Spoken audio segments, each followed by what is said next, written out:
50 Feet Deep by Caroline von Schmalensee. It should have known better. This pond had been hers for a very long time, even by her species reckoning, and there was no way its elders hadn't warned it. Any daredevil youngster who put their plump fingers into her domain could expect to have them bitten right off, and fair dues. Jenny was sitting on the bottom of her pond with her prize, a boy who wouldn't be soft enough to eat comfortably for another 2 days. He was rich with fat and muscle. She'd had a nibble, of course, but he'd be better off if she could wait. She might not have time. The water felt what happened on land and told her. It sent her the vibrations of many people stomping on the ground between the pond's edge and her lean-to. It passed on movement, and it refracted the light. A flickering orange suggested the mob was burning her home. She stood up, prehensile toes pushing her fine deep into the mud. When she thought it would stay put, she pushed off and swam up to the surface. Her hair mingled with the duckweed when she poked the top of her head above the water. Yes, the lean-to was burning, and humans were bustling about and round it, shrieking and wailing. This was not the order of things. They were breaking the rules. There she is! A beam of light blinded her and she dived down again. Feet pounded the ground, coming closer. She moved to the very deepest part of the pond, just off centre, and took her prize with her. She had a lair there, a hollow, sheltered by branches she pulled down, bound together with water lily stems and reinforced with frog's bones. She kept her prizes there for marionation, and if things went badly, like now, she could shelter there for some time. She didn't need to breathe too often. The first stone came drifting through the water and landed closer to her than she was comfortable with, but embarrassingly far from where she had been. People. Their sense of distance was as bad as their grasp of tradition. Another stone followed, further away but larger. Soon a multitude of stones, large and small, round and jagged, sank through the water. One, but only one, bounced against the roof of her shelter. She collected it and used it to help wedge the prize safely into the lair.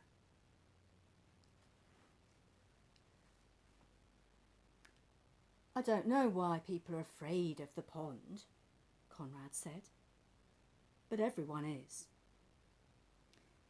It was a hot, sultry day, and more than anything he wanted a dip. Not in the mill pond, but here, now, away from the eyes of adults. He was hoping to get the girls and the boys, but mainly the girls, to come too. There were 10 of them gathered on the grass, from little uns to mature 13-year-olds like himself. Granny says that Jenny Greenteeth lives there and will eat you if you get too close, said Alice, thumb in her mouth as always. Conrad sneered. What does your granny know? She thinks automobiles put cows off their feed. She's living in the past. My grandmother says the same, said Beata, and put her hand on Alice's shoulder. Beata was from a good family, like Conrad's own. If only Beata came for a dip, Conrad would die happy. Do you always do what your granny says? Conrad asked with a grin he'd been practising. A cheeky grin, a rogue's grin. He considered wiggling his eyebrows, but thought that might be too much. Actually, yes, said Beata. She laughed. It's my mother I disobey. The girls giggled and the boys guffawed. Conrad saw his chance. Would your mother want you to come swimming with me? Of course not, Beata said. She'd want me to stay home and read edifying books and practice my letters and my numbers. So, swim with me, Conrad said, and he stood up and held his hand out. You go first, Beata said. I dare you. Conrad threw off jacket, shoes and socks on his way to the pond's edge. The water was deep and dark. Willows and rushes around the edges of the far bank, and here and there floated islands of duckweed. Pond skaters flitted about, and as he was watching, a single air bubble broke the surface. Conrad frowned and crouched down to get a better view. Where had that come from? He stared at the water for a long time, focusing hard on the spot where he'd seen the air bubble. There was something there, something round and dark. He moved closer. What was it? His hand hovered above the water surface and then sank in, trying to reach the thing he thought he could see. The water was cool against his skin. Behind him, the other children talked. Above him, the sun beat down. Something grabbed Conrad's wrist and yanked him off his feet. From one moment to the next, he was under the water, flailing, being pulled deeper into the pond by the arms like shackles. He would never know that his friends ran to the edge of the pond, reaching for him, that Beata went into the water to try and find him. She came out quickly, covered in green slime, shaking her head. She'd seen nothing but darkness down there. Conrad saw darkness too, but not for long.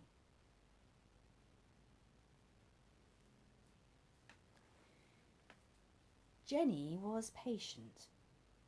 She was willing to wait until the people disappeared. She came up for air every few hours and spent the rest of her time with her prize, taking a nibble here, a nibble there. He was ripening well. On the second day, she'd torn his shirt off and let the pieces float to the surface.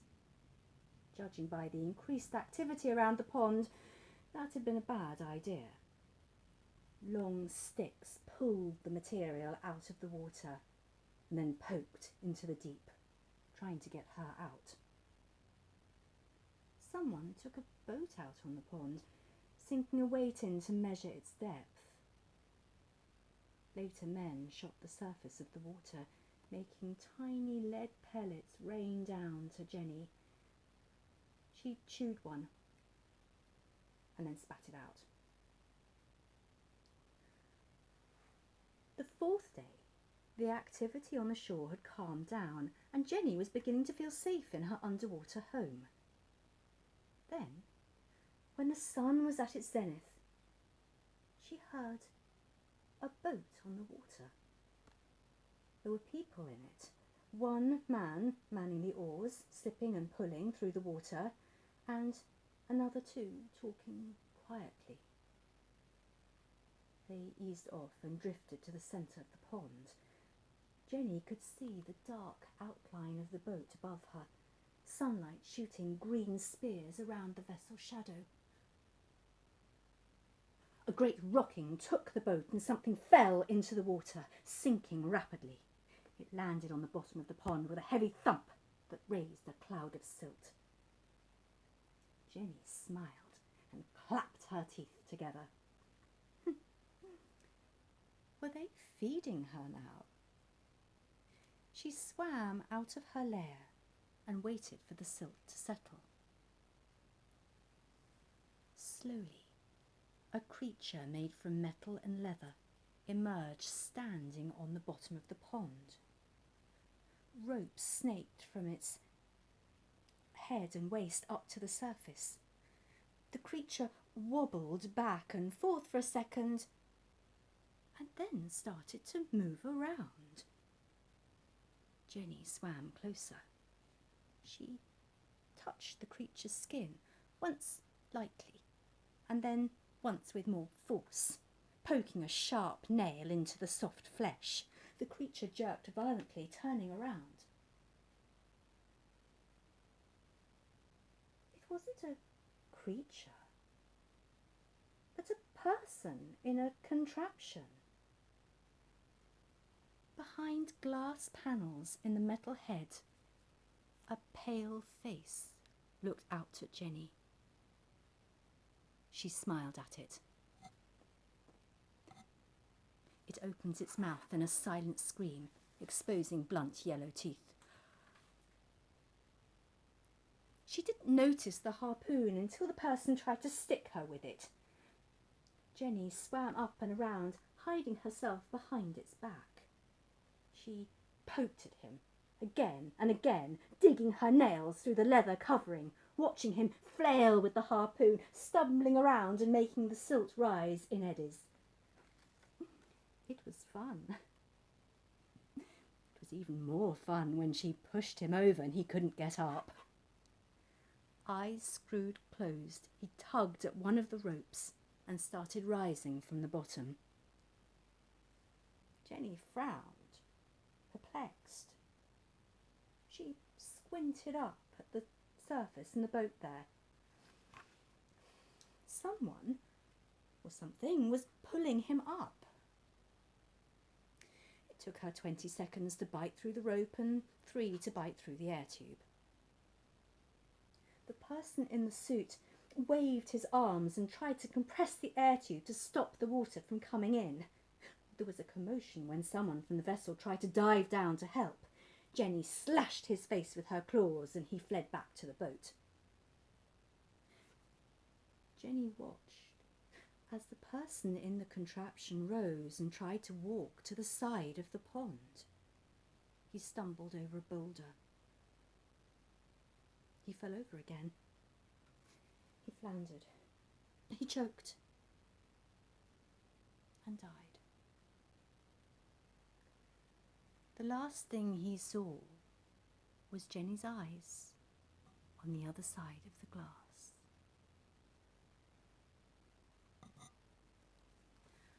"We have to do summit," the man with the blooded face said. "We just lost Tommy." "We should do nothing," said the woman, cleaning his wounds. "Leave Jenny be. It's her pond." "Come on now, Granny. No one believes those stories anymore. And see what good you did. A boy his father killed. You weren't. Whatever monster is in that pond isn't a child-eating, green-haired woman. It's someone else. Crocodile, more likely." Granny rolled her eyes. "And where did this crocodile come from then?" "Poison," said a second man. "We'll poison the pond. Throw in meat laced with rat poison. Sink in 100 weight of arsenic." The man Jenny had scratched smiled and then winced in pain. "Yes," he said. "We'll poison the pond." Jenny was patiently prizing the tinned man out of his suit when she realised The water tasted odd. It had a tang to it, a metallic flavour. She didn't like it. She swam up to the surface to see what was going on. The people on the bank were putting something in the water. She dived down again, shaking her head. She really didn't like the taste. It was time to leave.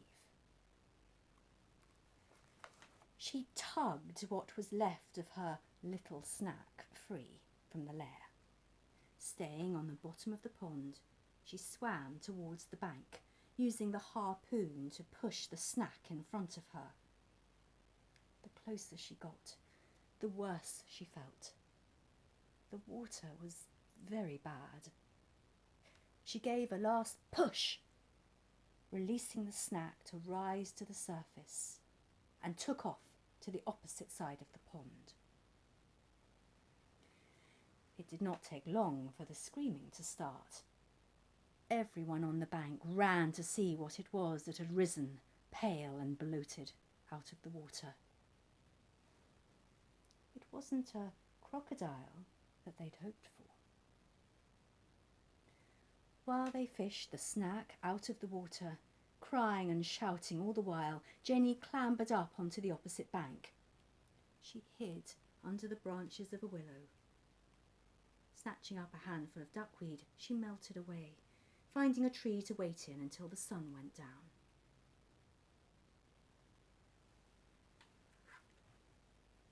Jenny Greenteeth doesn't cry, Granny said to Beata and Alice. She feels no sorrow for those she drowns. Sorrow is left for us. Beata hugged Alice. The younger girl's tears were running down her cheeks and staining her apron, new for the funeral. Jenny mourned her lost home.